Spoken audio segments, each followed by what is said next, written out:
Takbiratul ihram mempunyai makna ketika seseorang mengangkat tangan ke atas sebagai simbol kalau kita melempar, membuang segala sesuatu yang ada di dalam hati dan minda kita daripada perkara-perkara keduniaan ke belakang.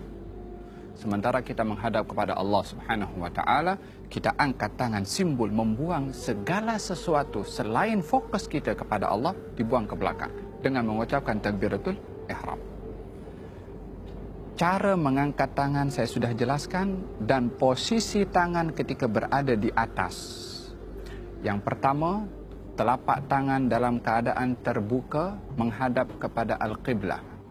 Apa yang kita tahu daripada sunnah takbiratul ihram dilakukan adalah terbuka menghadap kepada Al-Qiblah, sejajar dengan cuping telinga, dalam berada di atas bahu, dan sebut bersamaan dengan memanjangkan sebutan takbir Allahu Akbar.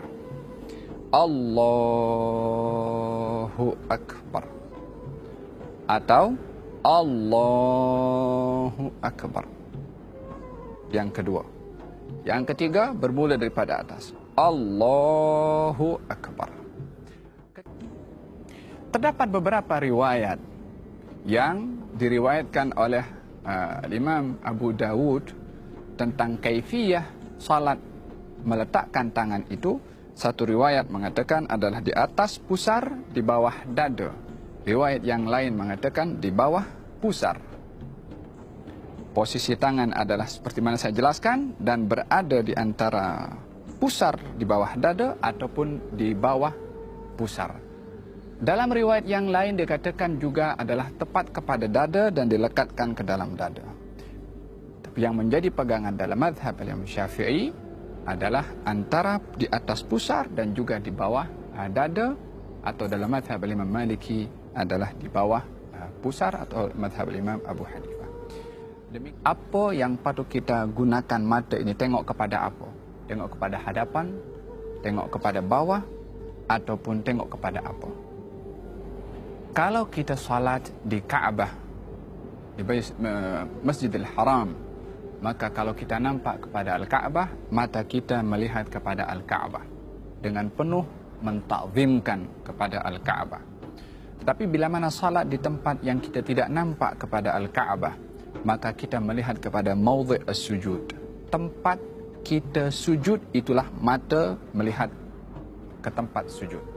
Posisi tangan ketika ruku' adalah tepat di atas lutut dan jari-jari lurus ke bawah. Kalau diangkat dia menghadap kepada Al-Qiblah. Ini baru posisi telapak tangan ketika ar-ruku'.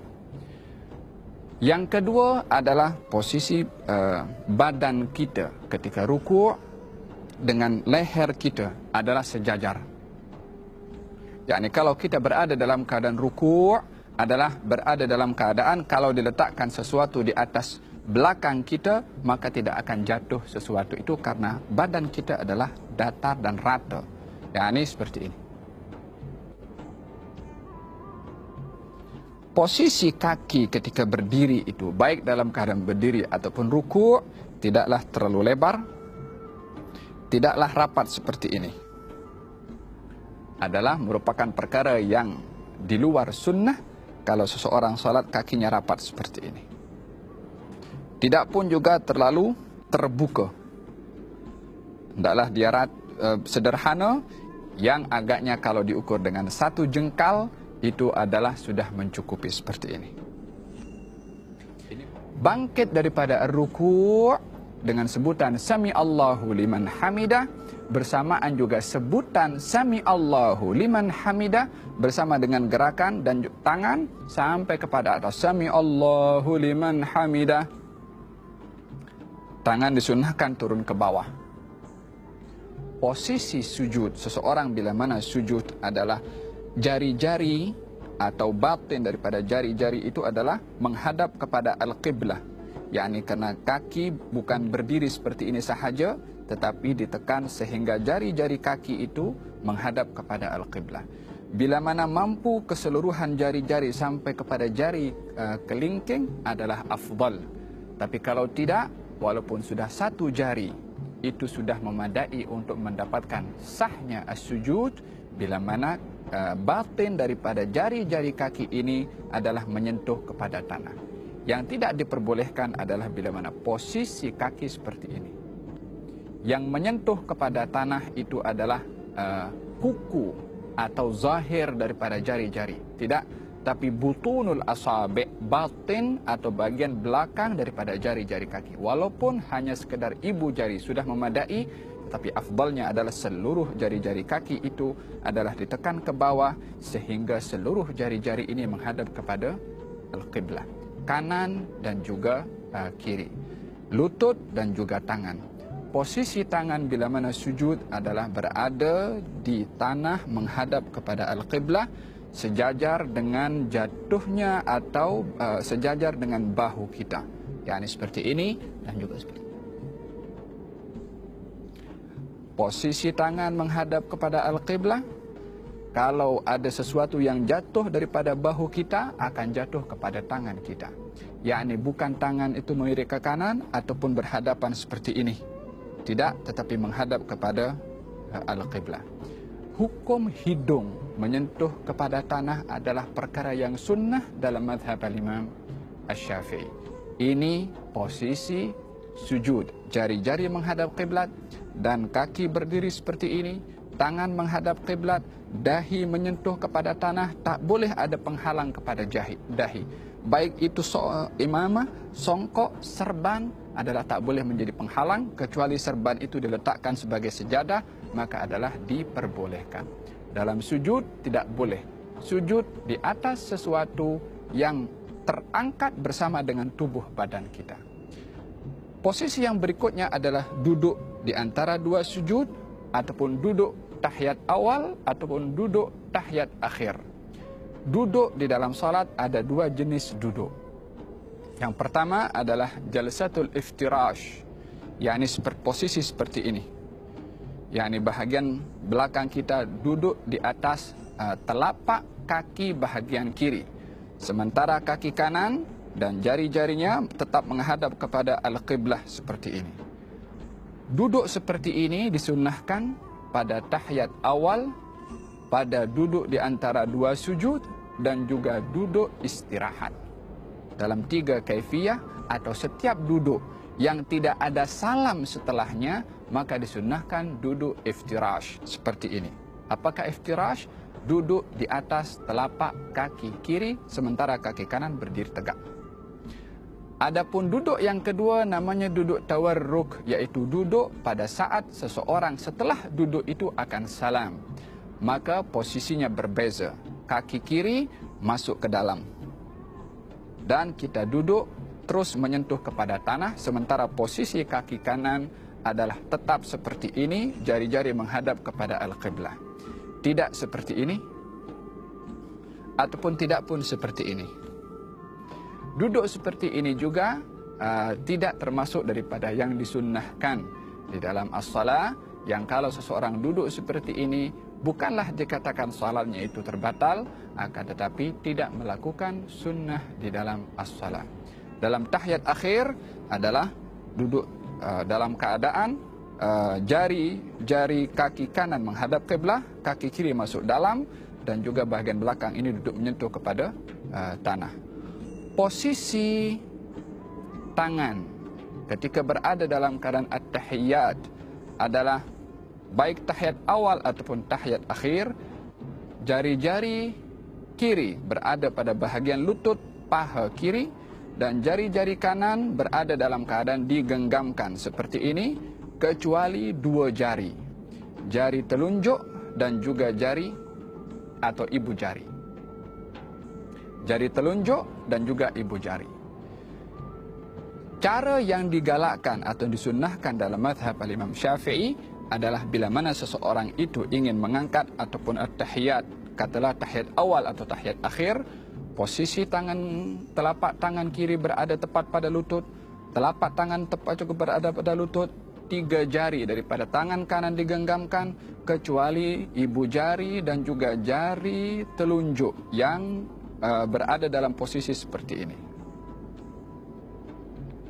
At-tahiyyatul mubarakatus salawatut tayyibatu lillah. Assalamu alayka ayyuhan nabiyyu wa rahmatullahi wa barakatuh.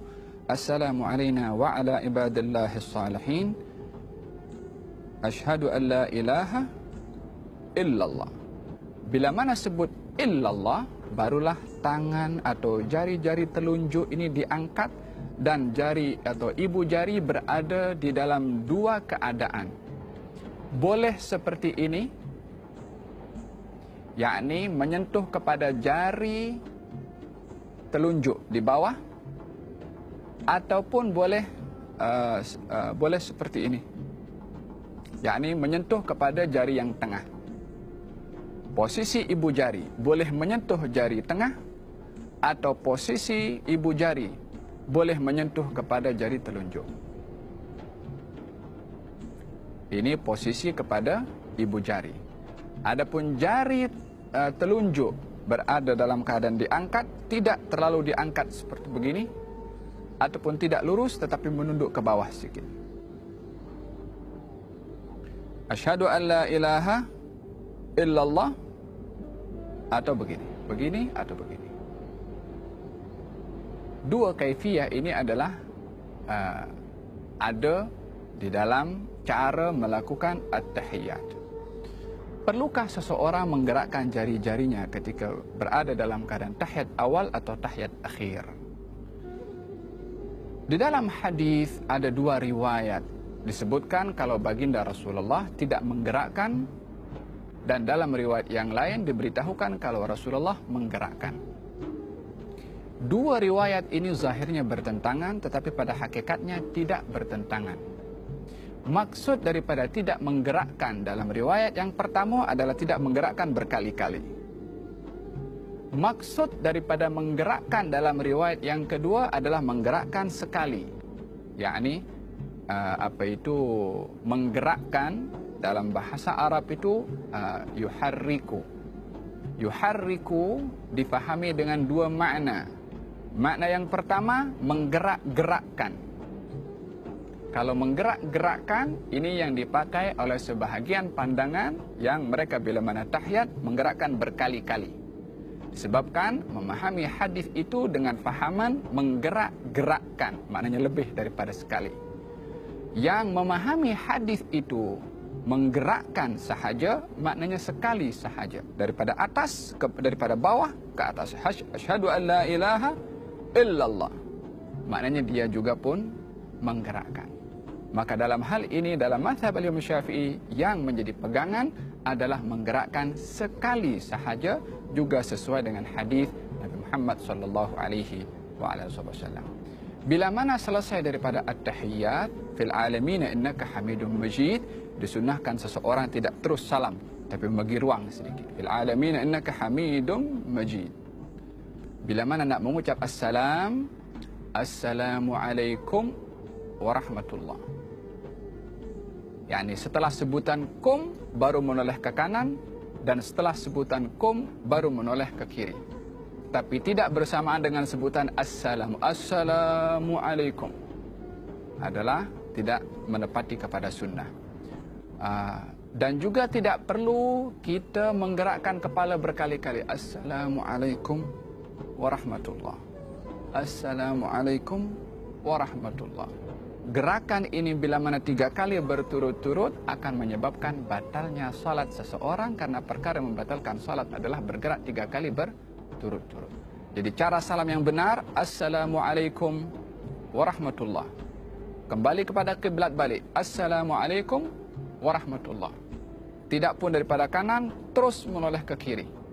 Assalamualaikum warahmatullah. Kembali kepada kiblat, assalamualaikum warahmatullah. Hati-hati daripada dada bergerak ke kanan atau dada bergerak ke kiri, yang boleh menyebabkan, mungkin kalau bergerak sebelum salam itu sempurna, akan menyebabkan batalnya salat tersebut. Kalau seseorang menyebutkan assalamualaikum, batal salat seseorang disebabkan berpaling daripada kiblat sebelum dia keluar daripada as-salat. Semoga Allah Subhanahu wa taala jadikan solat kita solat yang sempurna dan tergolong orang-orang yang mendirikan as-salah. Wallahu taala a'lam.